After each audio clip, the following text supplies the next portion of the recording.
What's up, Leafs fans? Welcome to Leafs Digest. Well, breaking down the Toronto Maple Leafs losing 2-0 to the Pittsburgh Penguins tonight. We fall to 12-6-1 on the season. We are back to second in the Atlantic, which actually, correction on the video that we did last night. I mentioned that we were first in the Atlantic. I tied for first with Florida. That was wrong. Florida had won after I had checked the final score in the night before, so they were still back in first, 2 points ahead of the Leafs. But tonight, losing does not help. We snap our 5-game win streak. Worst of all, my bets are absolutely freezing cold right now. I'm going to continue to post them, or we as the Leafs Digest will continue to post them.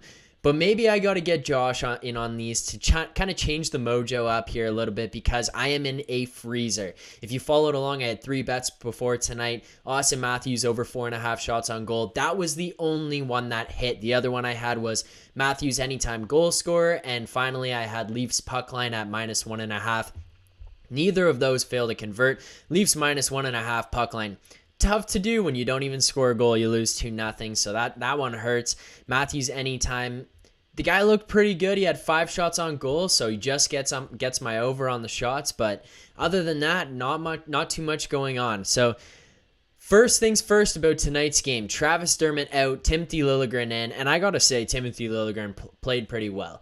This is a guy who each time he's been in this lineup, Josh and I have taken away from it that he has deserved to be in this lineup. At no point did we say, oh, maybe he doesn't go back in next game. Every single time it's, maybe this guy deserves more ice. Maybe deserves more opportunity, but he, no matter what, deserves to be in the lineup next game. Now, we saw situations in which Dermott went in and Hall came out, and then Hall went back in, Dermott was out, and now they're switching in Sandin out and Liljegren out and moving things around there. People were speculating it was for rest. I was under the impression that perhaps this was a showcasing of Dermott so that they could see what they could get in the trade market for him. I'm not overly certain what that it truly is, what the answer truly is at this point. But hey, Dermott comes back out of the lineup tonight and Liljegren hops in and he looked pretty good. You can't say this was Liljegren's fault or that he really played that poor of a game. Now, the first goal, the Guentzel goal itself, did result in Liljegren pinching up onto the play. Sandin kind of gets caught in an odd man situation, and then he ends up getting pulled out of position a little bit and getting caught in no man's land, allowing Guentzel to hop back into the inside of the ice. Sandin being pulled outside and Guentzel burying on that one. But that also is partially on the forwards back checking there, and I want to particularly point Austin Matthews. I know that he was backdoor covering Sidney Crosby, but even after the fact, he's continued to be in no man's land, essentially. He was a little bit standing still, flat-footed, which was the theme for most of the game tonight, but definitely the first period. The defense for the Toronto Maple Leafs tonight were the first players to be flat-footed noticeably, and it kind of translated into the forwards and how they started this game, how they played this game. It was a little bit flat-footed all around. It wasn't the greatest night, and we just started slow, which another thing. It's like, yeah, you can't score the first goal every night, and even on nights where you don't win, or you do win, you're going to have to trail and come from behind, but you can't allow the other team to score first every time. Even when you lose, sometimes you just got to score first. Just because, hey, we can't always be trailing. The theme of this year so far has been trailing all of the time. We are always trailing. I don't know what's going on with that. I don't know why we're starting so slow in periods, but tonight, flat-footed by everyone on the ice, and it was tough to watch. Now, the defense, to me, was the biggest problem in tonight's game. I look at that second goal scored by Jeff Carter, where it bounces off Kasperi Kapanen's stick into the middle of the ice, and Carter chases after it and gets it. When you look at that play after the fact, Jake Muzzin just absolutely let Carter walk right through on that one. He was caught flat-footed, turns around trying to get to the guy, and by that point, Carter is already gone. He's already on his way to the net. He's already with the puck, and there's just nothing you can really even look at and say, okay, I understand why that happened. Muzzin cannot allow that guy to go through there. That's just not a good play by the defenseman there, allowing that guy to get in behind him. It's tough to see. It's tough to watch when something like that happens. I just think all around, even there was plays where there was penalties called. I look at Morgan Riley's hooking call in the first period on McGinn as well when he sneaks through Brody and Riley. That D-core was flat-footed all night long. Now, can't win them all. You're not going to have your A game every single night, but your B game still has to be pretty good even when you're not bringing it, because there's going to be nights where you have to win with your B game. And tonight was one of those nights where you should be beating the Pittsburgh Penguins. And that's one other thing that I had mentioned is this was a revenge game. I talked about it in the betting preview. It's not like Pittsburgh is a huge rival, and I understand that. But last time you played Pittsburgh, they embarrassed you 7-1 on Saturday night. They embarrassed you amongst a string of poor losses that had us contemplating what the hell was wrong with this team. Where do we go from here? How do we fix this? What is going on? Why are the Toronto Maple Leafs sucking? It led to a string of losses that were just unacceptable before we finally figured out how to turn this thing around. Now, you can't win them all. I said that. And when you're on a win streak, at some point, inevitably, it's going to come to an end. But this isn't the way to allow that to come to an end, let's be honest. This was a bad, sloppy, choppy game all the way through. We were flat-footed, we were slow, and our first two lines did not really bring it tonight. I have to be honest. I do not think that they were great tonight. In fact, I'm actually going to go with my Awesome Matthews play of the day. It's going to go to a play it's not even a goal. I contemplated, you know what, actually, let me give the play of the day first, and then I'll tell you what my honorable mention is here. My play of the day is going to be Ondrej Kase's pass to Pierre Engvall. I believe it was in the third period when he crosses the blue line and makes a instant one-time tape-to-tape pass to Pierre Engvall, who rings the shot off the post. Now, the reason for this is essentially going to come from the fact that I think that third line and the fourth line were our best lines tonight. They were lines that were given opportunities late in the game with minutes left when we're down 2-0. We're looking for goals. It was guys like Engvall, Kase, Kampf getting out on the ice, and they put Matthews out there with them because, yes, he's a lethal player who could score at any time, but he played decent tonight. I would not say he played poorly at all.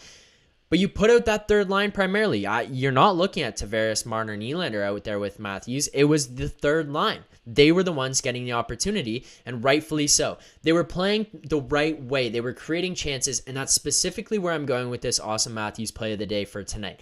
That was playing the right way. That was quick puck movement. That was driving the net. That was creating chances. That was tape-to-tape passes. And that was something that we haven't seen from this team in this game tonight. We hadn't seen, sorry.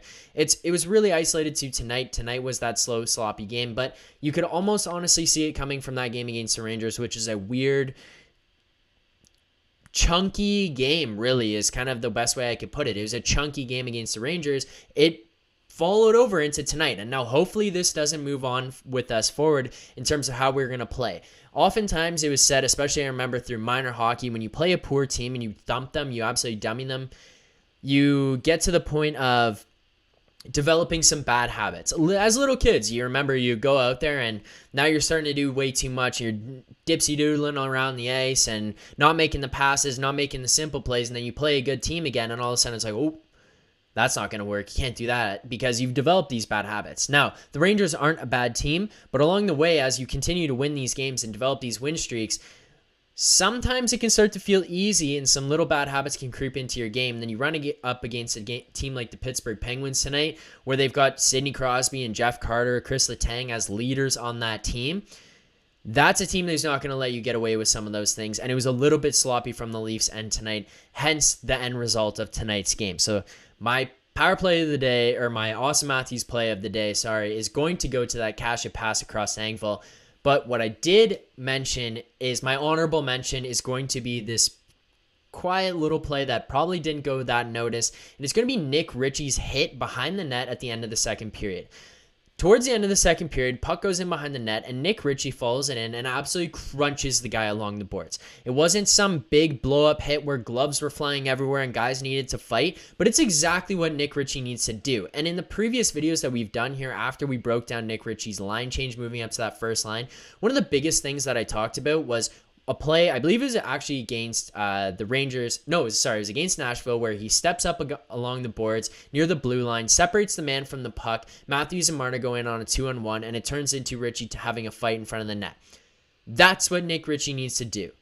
He doesn't need to be a guy fighting all of the time, but he needs to be taking the man away from the puck. He needs to be creating havoc and hitting guys and just being a physical force. You don't need to be terrifying, but you need to be physical because you are a big body.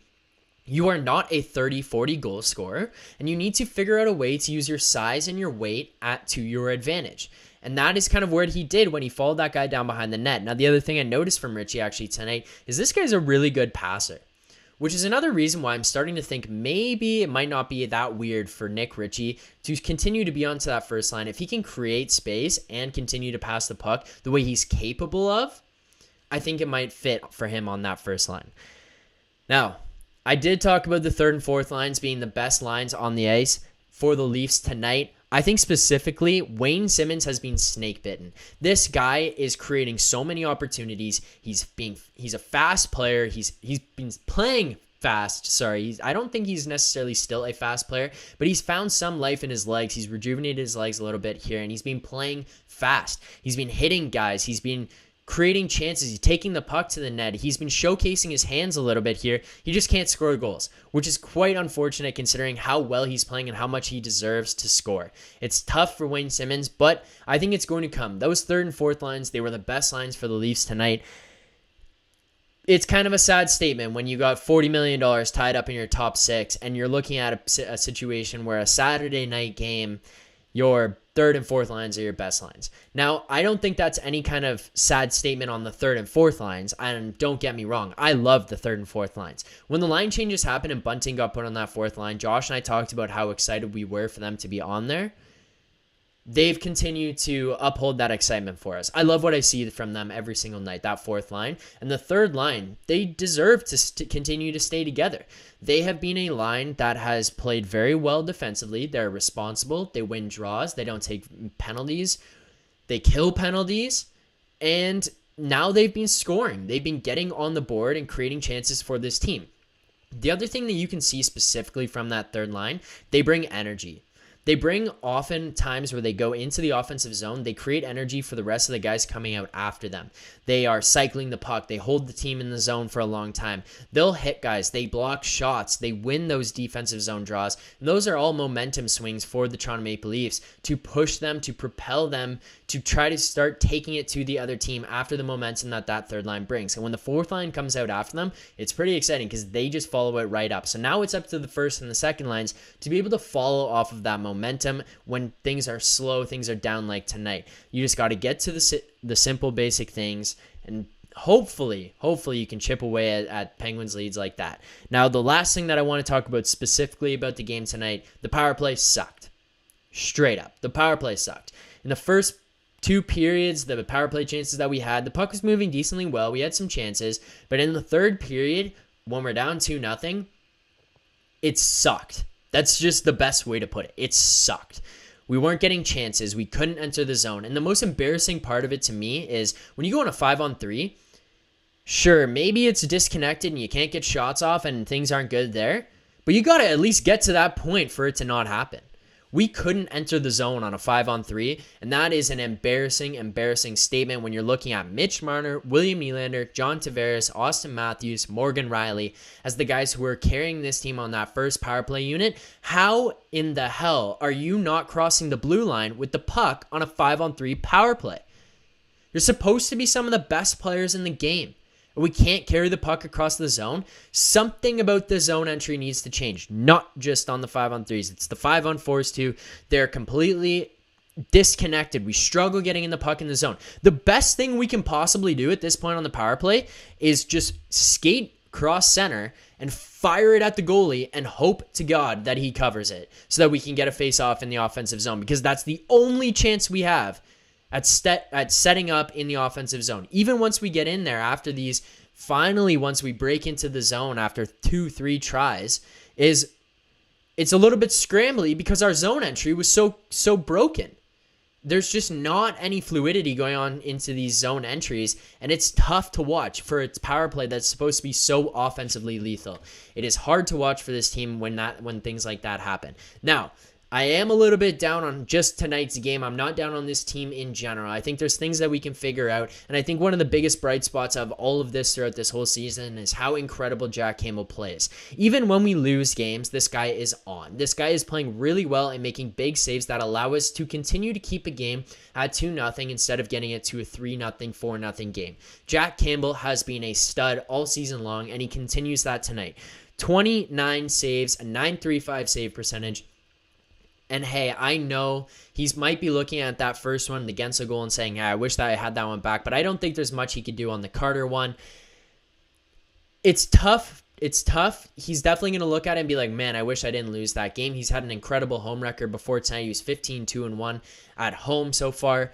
Moving to 15-3-1. He's not going to like that as much. 15-2-1 is a much better sounding record from his ears for sure as the guy who lost tonight's game, but this guy has been incredible, and I walk away from it really, really happy with Jack Campbell and what he continues to bring, even when we lose these games like this. So Jack Campbell has been a stud. Now, finally, before we wrap this one up, I want to give my grade of the game. So tonight's grade of the game. The other day, I was real high on the Leafs. In the game against the Nashville Predators, I believe it gave us an A+ grade.